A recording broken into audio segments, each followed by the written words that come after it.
Yeah. All right. So when we first get in, I have like a little music playing, gets them kind of relaxed, and eventually they have to find their seats, in which I give them their daily goals on the tables, and I have them grouped up based on their teams, which are right on the board.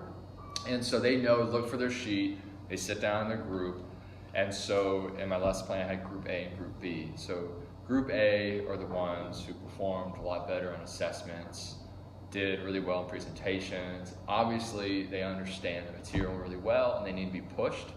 And then I have group B, which are the kids who struggle either with their English or just the math.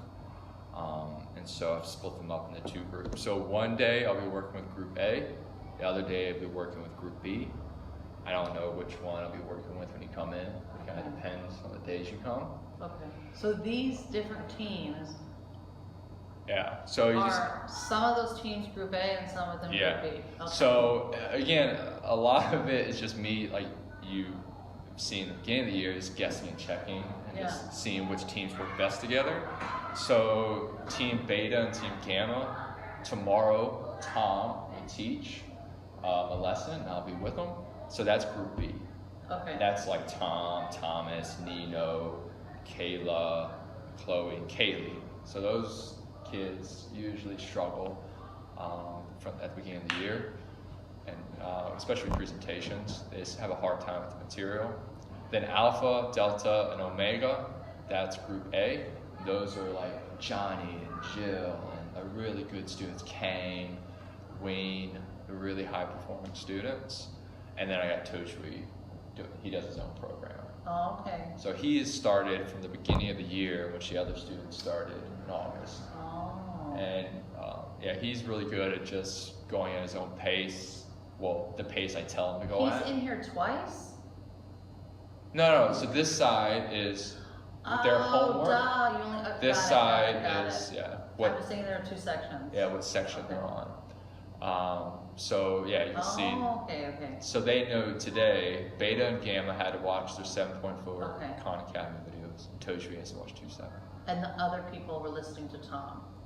Well, no. So the other Wow. people will be doing classwork tomorrow on their own. Okay, got it. So if you were to come in tomorrow, you'll see we first start, as I said on the board, with a mindful moment, and as you've seen it, it's just something to get them focused, to get them, focus on what's important to them, on themselves, how they're feeling, and how that affects their learning.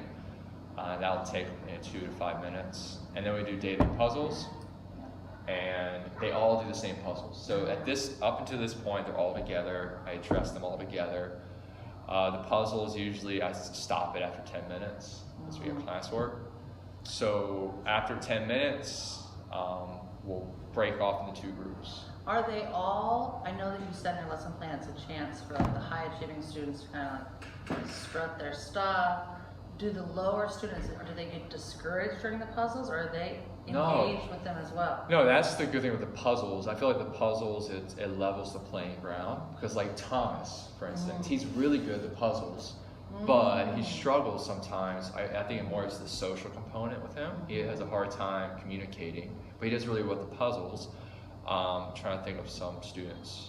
Ween is a really strong student. She's not good with puzzles. Interesting. So it is a great confidence booster for a lot of the students who do struggle in Group B, and that's an opportunity for me to really encourage them and give them positive reinforcement for doing that. And all their puzzles are extra credit for the quiz. Okay, right. So I tally it, and it's on this computer. So, and I put it on the board so they'll see. I keep a tally whenever they finish a puzzle.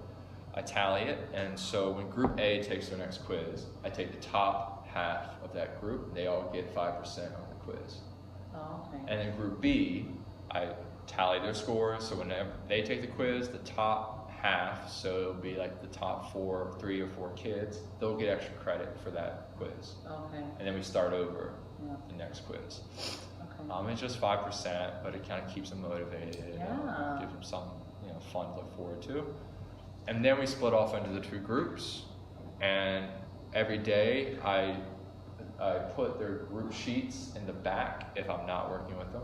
So tomorrow I'll have Alpha's sheet back there and like probably Delta's sheet over here, so they know to sit in the back, and that way they just work quietly. when we split up into groups, and then I have the other groups up front. And so Tom and I will run through a couple of practice problems which he had to create. Yeah, I like that. Yeah, so today was like a little transition day. So they just worked on their student-led discussion. So Tom had to create 3 problems similar to the book, but just a little different. And so tomorrow, him and I will stand up and we'll work through it, and I'll have to explain everything to the students, and then they'll have to do their individual work with their group afterwards. And then the other kids, they're on their own for the whole day.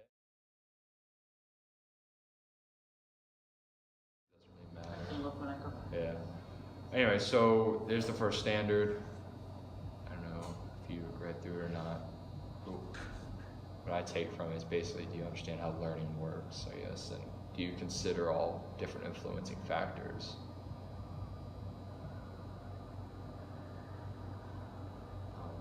So our goal is just hit proficient. That's what our instructor said, just to kind of aim for this column. No, I think the only constructive feedback I've ever given you, Nick, is just to not rush and say, oh, it's not working, and then change. But I feel like you really, you understand how learning works, and you try everything you can to meet their needs and, give them their individualized instruction to help them learn. Oh, here's a huge problem with me collaborating with families.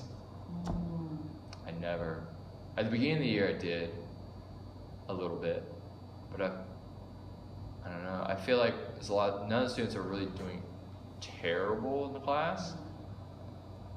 The parents, I know I should be a little more proactive and contact them. No parents are contacting me, and the conversations I do have at the parent conferences are pretty positive. But that's one thing I definitely don't do. I do not work with the families at all. Maybe make a goal to send, I know one other teacher, she sends one positive email a week. Yeah.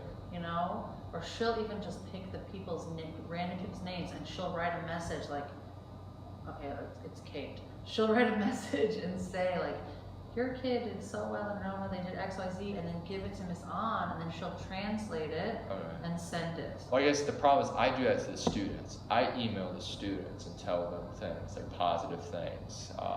But I guess I don't really have all the parents' email addresses. They're in power school. Yeah, that's the thing I always have to, I haven't taken the effort. But they're too cool for school, old. But seriously, if you sent that to their parents would be so proud and would say something to them, and it would make them feel really good.